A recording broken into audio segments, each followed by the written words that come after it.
at Super Booth in the lovely 1950s corridor. Yeah. How are you? Oh, I'm fine. This show so far has been quite amazing. A variety of different rooms. The main synthesizer room for modular. As usual, it's a big noisy experience. Some fantastic exhibits being shown there, including some of mine as well. But actually, we're here in a corridor which is an art installation in itself, with these speakers that are going all the way along with some kind of ambient music. Yeah, it's quite relaxing, isn't it? It's quite nice. I'm quite enjoying it. So I was really interested in your background and how you got into kind of. Did you start with electronics engineering, or did you find yourself kind of? I found myself falling into it. So when I was young, I was known for drawing and painting and illustration and that kind of thing. But at the same time, I was listening to probably progressive rock music and to a degree experimental music as well back then. When I was at school, I remember finding music class extremely boring because it was like Mahler and Bach and all this sort of stuff that kids like me didn't like. But we were introduced to musique concrète and Dadaist stuff and things like this, and that just kind of put a little hook in me.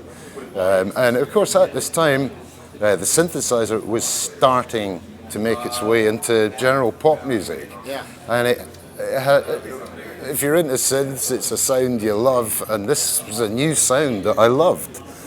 But well, I discovered that in Edinburgh, where I live, when I was a young lad, there was a music shop that had some ARP synthesizers, and one of them was a thing called the ARP Explorer. And on the ARP Explorer, they had little drawings of things like a triangle or something that looked like a square, but it isn't. And it had words like S and H. This is a synthesizer, albeit a very basic one, but a lovely one. And the staff in the shop said, yeah, play away with it. And I used to keep going there. And each time I went, could I play this other one? There was an ARPAX, I think. Had some Roland equipment hit there as well. So that got you into it? That got me into it, totally into it. But the problem was how to get it. Yeah, no, you can afford nothing there. No one could afford that, that's right. My brother, he was a guy that was making homemade sound to light stuff. We would get electronics magazines. One of them was called Practical Electronics, and it had something in it called the Mini Sonic Synthesizer. And I was like, what? Fascinated by this. You can make a synth. Now, next problem is how, and it was way above my head, but certainly that put the hook in me. I saw another magazine which showed a truly wonderful synthesizer off, and that was called the Transcendent 2000. Yeah. And that was published by ETI magazine. And this was it. Something was in me. I was going to do this, So you came up kind of very much the project hobbyist electronics route, right? Absolutely, that's what it was. So my interest in visual stuff was there, and that was what I thought I was going to be. I thought I was going to be a commercial artist, and that's what I studied for. But all the time, as I was growing up, I was getting more enthusiastic about electronic sounds. And I discovered that if you could take something like a tape recorder and mess around with the inside of the circuits, you could make kind of freaky oscillator things. And I got into a young band, and we used this thing on stage. And this was a time in industrial music that was happening, and cacophonic sound, and that was that. Okay, so then I went on, I studied photography. That's what I actually... know you're big in photography. Yeah. And so I did that, left that, worked photography for about 10 years, but still making circuits, and more successfully now, because I was getting a grip on what transistors were, what op amps were, potentiometers, all the things that you'd use to make it. So was that in isolation? Was that just for your own kind of thing? Or were you doing it for other people? Or nah, that was me doing it for me. I had no thought of any commercial gain there. It was just something that I was doing. Pre-internet times, the only way to learn this is by getting schematic diagrams, etc. And you had to kind of buy them, or they were in magazines. Like knitting patterns. Like knitting, kind of like knitting patterns. And I remember there was a guy in London that had the schematics photocopied off the Odyssey. And this was the first time I'd looked at like a real, schematic of something that was a commercial product. And I looked at this and I looked at that. And I started talking with other people that were maybe playing about with stuff. And I made an oscillator that was a temperature compensated oscillator. Stability, basically. Stability, because that's a key thing to a musical instrument. So, hey man, I made a temperature compensated oscillator. And when I made one, I made another and another. And this was done on stuff called Veroboard. So all of this stuff is still going on very much, you're self-taught effectively. Yeah. So self-taught, yeah. I also went off and went to university again and studied electronic engineering because I felt I had to do this because my interest was getting more and more and more into this. And I could see a target, by the way. Like the target was, maybe I can make a synth. So I went to the university and had all kinds of questions about exponential generators, ladder filters, and all this kind of stuff. And nobody knew much at all. So I went through this thing and I passed and I qualified. It took a bit of time. But all the hobby stuff that I had done, I had to learn it myself. Right. So yeah, it is very specialised, I guess. It is. Yeah. So then, what was the first complete voice that you made as a commercial product? Okay, so I got in. I was really always taken with complete synths. So I remember I made a printed circuit board, say this size, and recklessly I put 3 oscillators on it.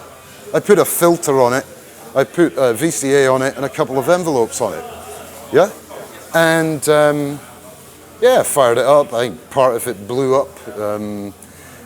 I would learn over time that you persevere and you make the thing work. And sometimes in the early stage you have no real understanding, but you'll find a way. So I found a way and I made this thing work.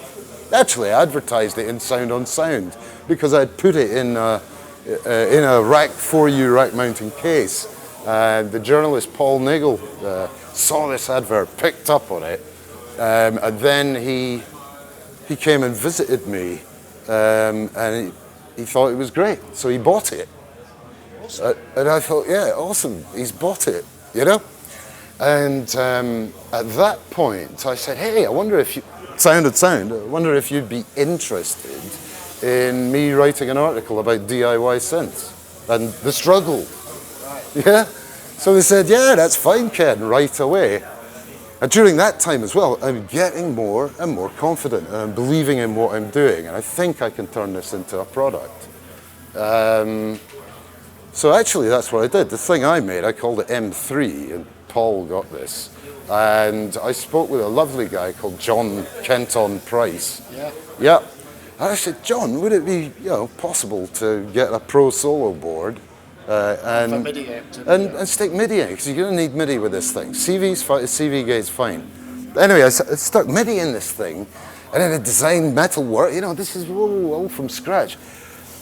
And I had become really interested in not just basic standard parts.